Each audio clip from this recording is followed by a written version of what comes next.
అయితే లక్షల ఓట్ల మెజారిటీ తోటి చాలా స్థానాల్లో ఉండగా తర్వాత ఇక్కడ మహబూబ్ నగర్ తర్వాత ఇక్కడ మెదక్ సంబంధించి అంటే తక్కువ అంటే హెడ్జ్లో ఉన్నటువంటి పరిస్థితి మాత్రం కనిపిస్తూ ఉంది.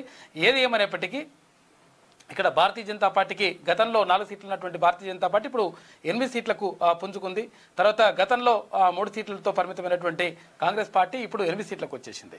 అయితే ఎవరైనా కానీ డబుల్ డిజిట్ దాటుతామని చెప్పేసి అక్కడ భారతీయ జనతా పార్టీ ఇటు కాంగ్రెస్ కూడా చెప్పినటువంటి పరిస్థితి. అయితే అది జరగకుండా సగం అంటే భారతీయ జనతా పార్టీ సగం తర్వాత ఇక్కడ కాంగ్రెస్కి సగం వచ్చింది.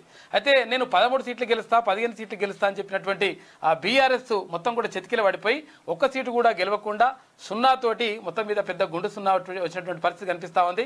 కేసీఆర్ కేటీఆర్ అహంకారానికి ఇది మొత్తం కూడా ప్రజలు చెక్ పెట్టినట్టుగా కనిపిస్తూ ఉంది అంటూ చాలామంది రాజకీయ విశ్లేషకులు చెప్తున్నటువంటి మాట. అయితే గతం చెప్తా ఉన్నారు అంటే తప్పుదారి వేసేసిండ్రు కాంగ్రెస్ పార్టీకి అధికారంలోకి తీసుకొచ్చేసిండ్రు 6 నెలల్లో మొత్తం కూడా అంత తేలిపోతుందని చెప్పిండ్రు. అయినా కానీ అక్కడ బీఆర్ఎస్ అంటే అక్కడ కేసీఆర్ కానీ తర్వాత అక్కడ కేటీఆర్ మాటలు కానీ ఎట్టి పరిస్థితుల్లో జనం నమ్మేటువంటి పరిస్థితి లేనట్టుగా మాత్రం స్పష్టంగా అర్థమవుతూ ఉంది. ఇక భారతీయ జనతా పార్టీ కాంగ్రెస్ పార్టీ మధ్య హోరాహోరీ పోరు జరిగింది. తర్వాత చాలా చోట్ల అంటే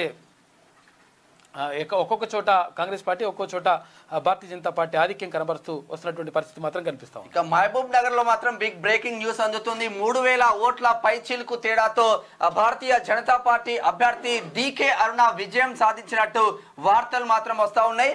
మెదక్ లో కూడా హోరాహోరీ ఉన్నప్పటికీ స్పష్టమైన ఆధిక్యం దిశగా బీజేపీ అభ్యర్థి రఘునందన్ రావు కంప్లీట్ గా ఆధిక్యం దిశగా ముందుకు సాగుతా ఉన్నారు.